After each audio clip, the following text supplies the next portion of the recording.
Hi, Peter. We have a critical situation on the pallet order. The 16 heavy-duty pallets are perfectly welded, but we found a drafting error. They were 15 millimeters narrower than our standard one. How did the customer respond after receiving the goods? A 15 millimeters mistake doesn't make the pallet unusable, but to our client, it means it simply won't interlock with his existing inventory. We just offer discounts and ask them to make it work. No discount. Almost fits means it's useless.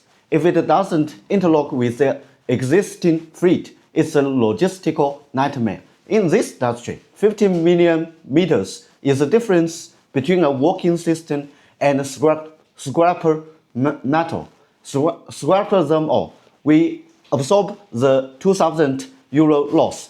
The client is not a bank. He needed cash to source replacement locally right now. So we wire a nearly €2,000 cash refund straight to his account.